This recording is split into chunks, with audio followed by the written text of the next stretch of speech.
Why do some women go through their entire lives with few or no female friends, while others seem to gather friendships without any effort?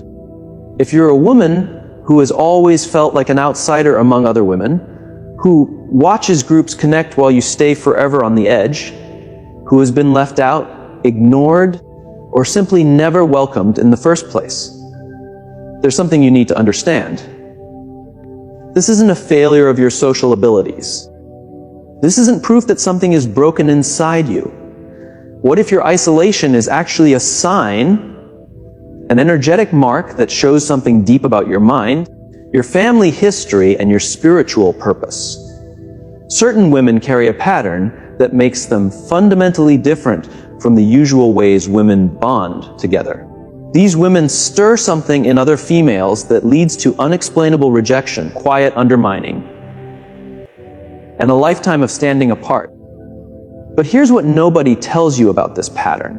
The very thing that keeps you away from shallow female circles might be the exact quality that marks you for a deeper journey, a psychological and spiritual path that most women will never take because they're too comfortable in the group.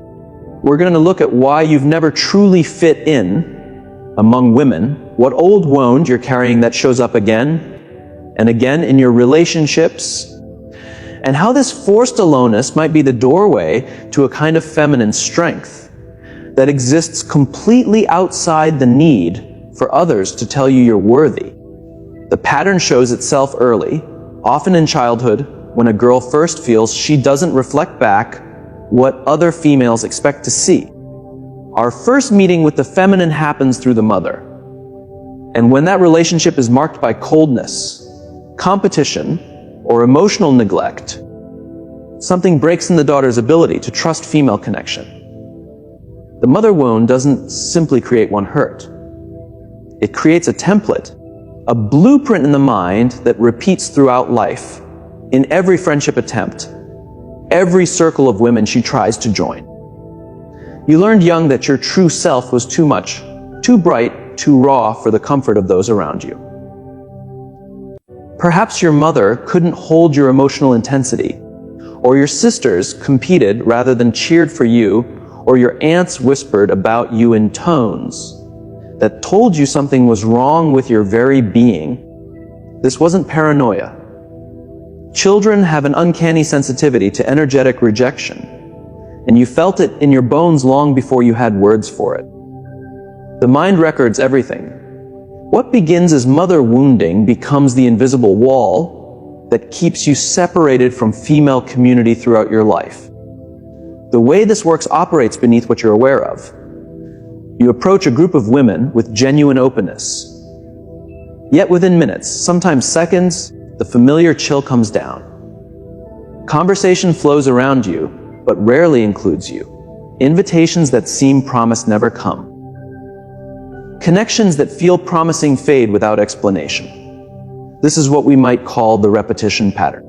The mind's unconscious drive to recreate the original wound in hopes of finally healing it. But each repetition only deepens the groove, confirms the belief that you are somehow fundamentally unfit for female friendship. What makes this particularly painful is the ancestral piece. Look back through your mother's family line, and you'll likely find other women who walked alone. Grandmothers who were talked about, great aunts who never quite fit in their communities, mothers who had acquaintances, but no true closeness. This pattern of feminine isolation travels through bloodlines like a silent inheritance, a wound passed from mother to daughter across generations. You're not just carrying your own loneliness. You're bearing the collected solitude of women who came before you. Women who also couldn't or wouldn't fit into the group feminine mask.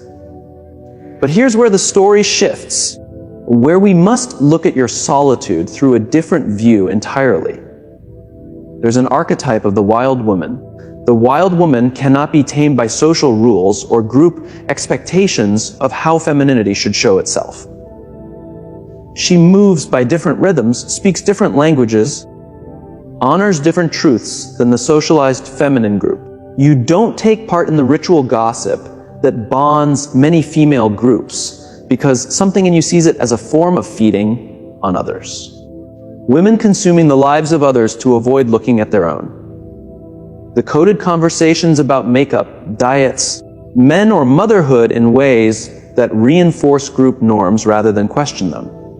These feel empty to you, don't they? Not because you judge other women for engaging in them, but because your mind simply can't stay interested in what feels like performance rather than real encounter. Your emotional and spiritual depth registers as intensity, and intensity makes people uncomfortable. Most social bonds among women operate on an unspoken agreement to keep things light, manageable, entertaining. You bring questions to the table that have no easy answers. You speak truths that others prefer to avoid. You feel things too deeply and express them too honestly. In groups that function on emotional balance, you become the upsetting element, the one whose very presence threatens the carefully kept harmony. What you represent to other women is a mirror they don't want to look into. They see in you the parts of themselves they've had to push down to belong, the wildness they've had to tame, the depth they've had to flatten, the realness they've had to give up. This is shadow projection, the unconscious way by which we reject in others what we cannot accept in ourselves. You become the carrier of the group feminine shadow, the holder for everything women have learned to deny in order to be acceptable, leakable, safe. This is why you're often excluded in ways that can't quite be proven. The invitation that somehow got lost. The group text you weren't added to. The gathering you learned about after it happened. When confronted, there are always believable explanations, innocent mistakes, forgetfulness. But your nervous system knows the truth. You're not paranoid. You're reading accurately the energetic rejection that operates beneath the surface of social niceness.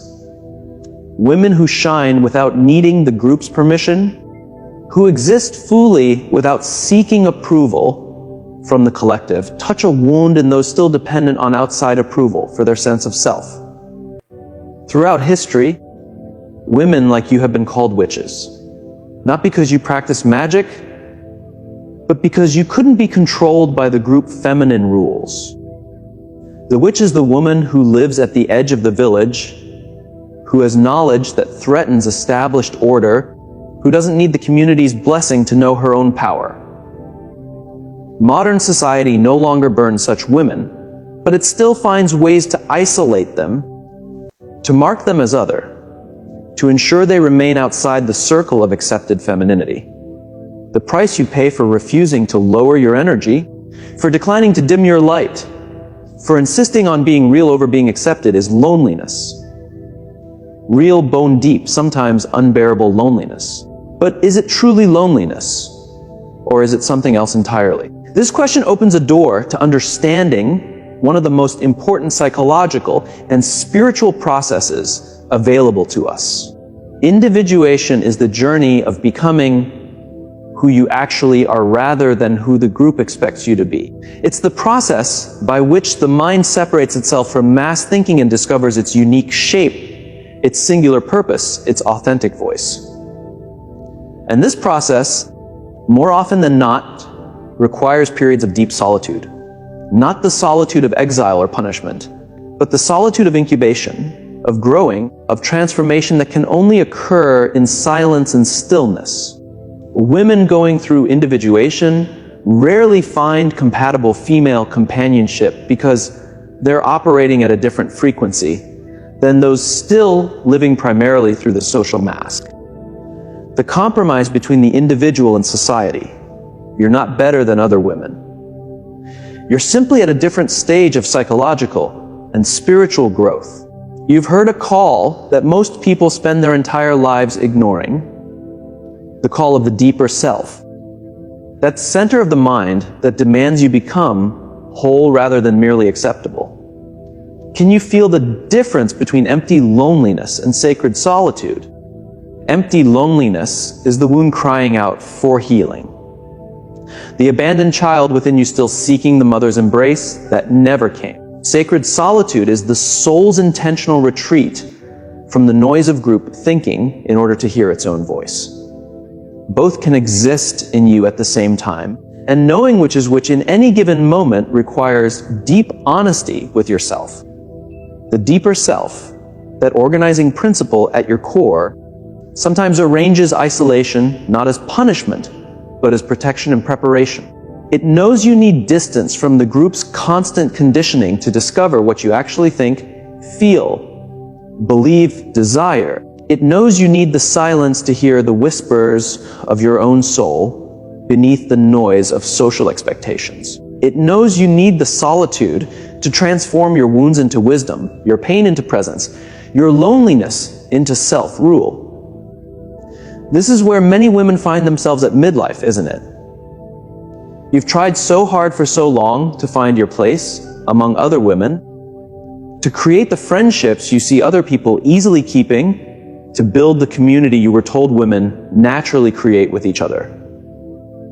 And despite your efforts, despite your genuine desire for connection, the pattern continues. You remain outside alone, watching others bond in ways that seem forever unavailable to you. You're being called to a different task entirely. Not the task of fitting in, but the task of becoming whole. Not the task of being approved by others, but the task of learning to approve of yourself from the deep feminine source within your own mind. This is what it means to connect with the great mother archetype that exists not outside, but inside the mind itself. You must become your own mother, your own best friend, your own witness. This isn't comfort for failing to find outside friendship. This is the actual spiritual work you came here to do. The external isolation is forcing you into internal peace, making with the wounded feminine within you. Every time another woman rejects you, excludes you, betrays you, or simply drifts away without explanation, you have a choice. You can let it confirm your unworthiness, or you can use it as an invitation to go deeper into your own inner territory, to discover the internal feminine source that never abandons, never judges, never requires you to be anything other than exactly what you are. The great mother archetype exists not just in external women or in the shared unconscious, but as a living presence within your own mind.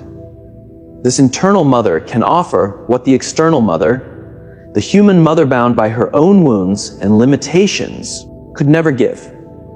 She sees you completely, loves you without conditions, witnesses your truth without flinching. But reaching her requires you to move through layers of grief and anger, to mourn the mothering you never received, to release the fantasy that someday someone out there will finally give you what you needed all along. This descent into the inner feminine territory is what the mystics called the dark night of the soul, a necessary breaking down before rebuilding at a higher level. You're being asked to mother yourself through this process, to hold your own hand in the darkness, to speak to your frightened parts with kindness rather than contempt. When the crying child within you reaches for comfort, you learn to be the one who provides it. When the rejected teenager in you rages at the unfairness of isolation, you learn to be the one who acknowledges her pain without being consumed by it. When the exhausted woman you are now wants to give up, you learn to be the one who whispers, "Keep going. You're almost through." This internal work is transformative in the truest sense. You're taking the base metal of rejection and turning it into the gold of self-possession. You're changing the wound of not being chosen by others into the wisdom of choosing yourself. You're converting the pain of isolation into the power of self-rule. This doesn't happen overnight. It's not a simple decision or single understanding. It's a process that unfolds over years, requiring you to repeatedly return to your own center, to repeatedly choose self, loyalty over social approval, to repeatedly honor your truth even when it costs you connection. True psychological maturity involves what we might call the bringing together of opposites, the capacity to hold contradiction without falling into one side or the other, You must learn to hold both your desire for connection and your acceptance of solitude, both your wound of rejection and your gift of independence, both your human need for being seen and your spiritual capacity for self-sufficiency. This isn't about rising above human needs. It's about not being destroyed by their non-fulfillment. It's about finding a way to be fully human and fully whole, even when life doesn't give you what every child deserves, what every woman longs for, the simple grace of being seen and loved by her own kind. The paradox reveals itself here. The more you make peace with your own internal feminine, the less desperately you need approval from external women. The more you learn to mother yourself with compassion and witness yourself with understanding, the less the absence of female friendship feels like a fatal flaw in your being. You stop asking what's wrong with you and start asking what's right about you that the group couldn't contain. You stop trying to fix yourself to fit in and start celebrating the aspects of yourself that were always too wild, too deep, too real for comfortable company. The energy you carry has changed through this process of forced individuation, where once you might have given off a desperate hunger for acceptance, now you give off something entirely different. It's the frequency of a woman who has stopped abandoning herself for others, who has learned that betraying your own, knowing to gain social acceptance, is the cruelest form of self-harm. Other women sense this shift, though they might not be able to name it. Some are drawn to it, recognizing in you a permission they've been seeking in their own lives. Others are pushed away by it, threatened by the mirror you hold up to their own compromises. There's a phenomenon of meaningful coincidences that reveal the hidden connections between inner psychological states and outer events. Apply this view to your experience of friendlessness and a pattern appears. The external isolation mirrors an internal process of differentiation, of separating your authentic self from the false selves you've worn to survive.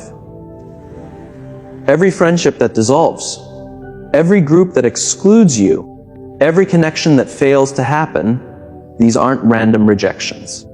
They're the universe clearing space for you to meet yourself without the distraction of relationships that would keep you comfortable in your mask rather than pushing you toward your truth. Consider the symbolism of transformation. The first stage of change is called the blackening, a period of breaking down and despair where everything false must die before something true can be born.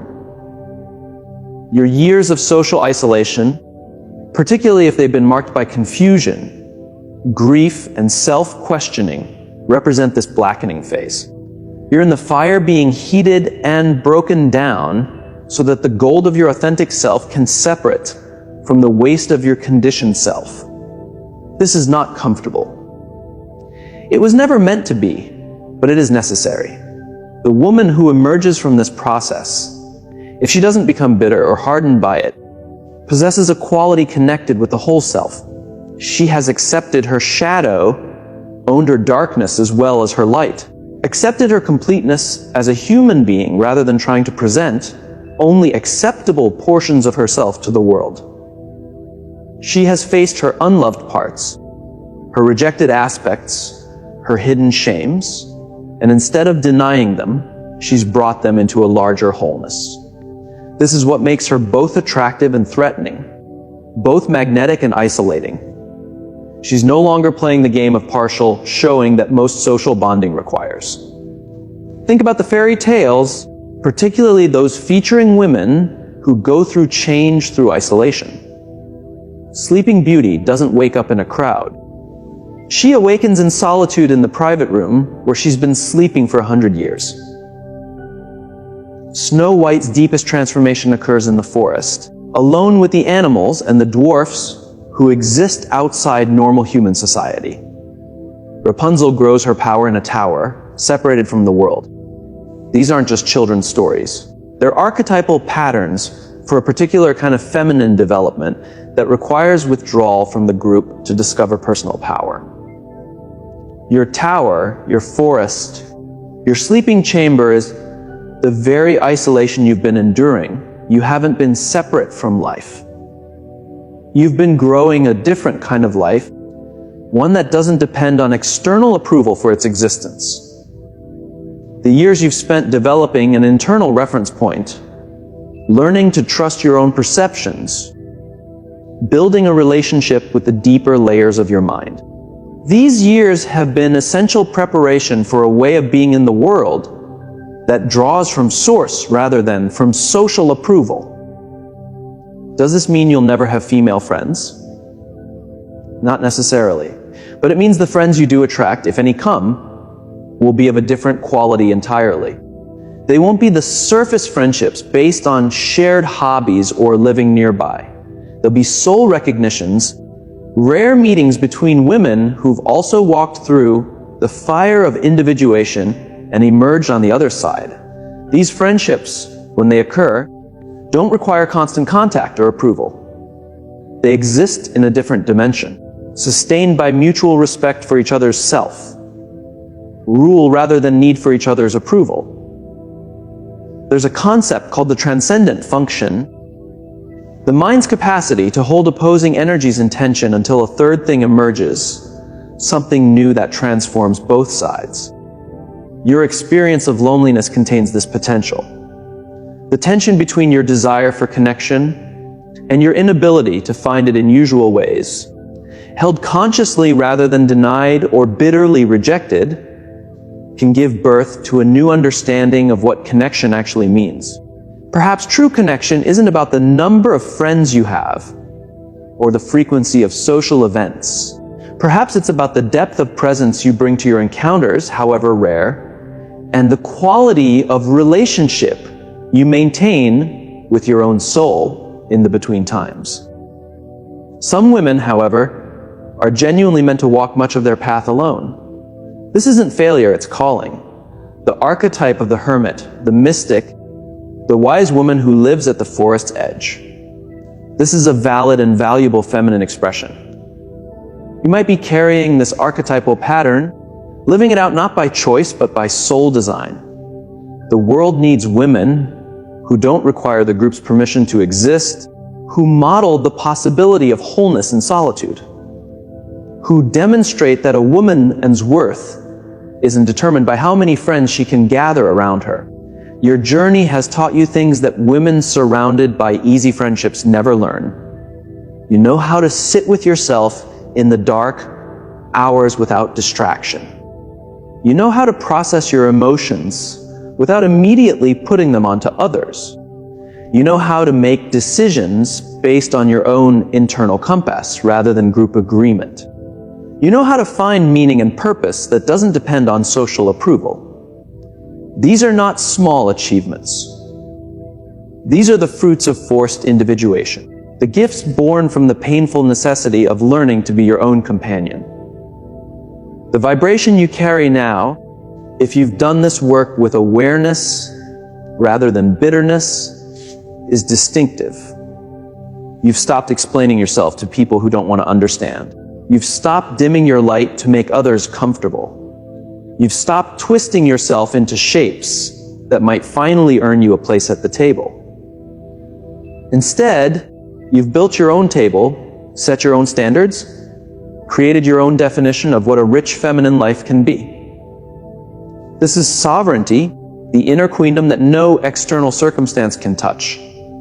The individuation process, while painful and isolating, ultimately serves not just the individual, but everyone. Every person who completes their own becoming, who accepts their shadow and honors their authentic self, raises the awareness of the entire human family. Your willingness to endure the loneliness of becoming real rather than settling for the company that would require you to remain false. This serves something larger than your personal happiness. You're modeling possibility for other women, showing them that survival, even thriving, is possible outside the group feminine agreement. The younger women watching you, perhaps from a distance, see something in you they can't yet name. They see a woman who doesn't ask permission, who doesn't need approval, who carries herself with the quiet dignity of someone who knows her own worth. You might not know you're being observed, might not realize you're teaching simply by existing authentically, but this is often how wisdom passes itself on. Not through words or direct teaching, but through the witnessed example of a woman who chose truth over belonging and found that she could not only survive the loneliness, but transform it into something beautiful. This doesn't mean the wound has completely healed. You might still feel the ache when you see groups of women laughing together, still wonder what it would be like to have that easy friendship, still grieve the friendships you never got to have. These feelings are human and valid, but they no longer define you. They no longer convince you that something is fundamentally wrong with your being. You've learned to hold both truths at the same time. The sadness of missing something you've never had, and the peace of knowing you're exactly where your soul needs you to be. The inheritance you leave, whether you have daughters or not, whether anyone consciously acknowledges it or not, is profound. You prove that a woman's value isn't measured by her social circle. You demonstrate that being real matters more than being accepted. You show that solitude, when embraced with awareness, can be a powerful teacher rather than a prison. You embody the possibility that wholeness is achievable, even, perhaps especially, in the absence of the approval society tells us we must have. There's a particular kind of woman who will understand every word of this, who will feel seen in ways she's never felt seen before, who will recognize herself in this description, not as diagnosis, but as acknowledgement. If that's you, know this. Your aloneness is not evidence of your inadequacy. It might be evidence of your courage, your depth, your refusal to betray yourself for the comfort of belonging to something that was never truly home. The path you're walking is ancient, worn smooth by the feet of countless women before you, who also chose the difficult grace of their own company over the easy lie of false connection. If this exploration has touched something true in you, if you've recognized your own story in these words, consider subscribing to this channel where we continue to explore the hidden dimensions of feminine psychology and the journey toward authentic selfhood. Leave a comment sharing your own experience of walking alone among women. Your story matters. Your solitude speaks. And perhaps in sharing it here, you'll discover you're less alone than you imagined. That across distance and time, there are other women who understand the sacred loneliness of becoming real in a world that often prefers we remain comfortable fictions instead.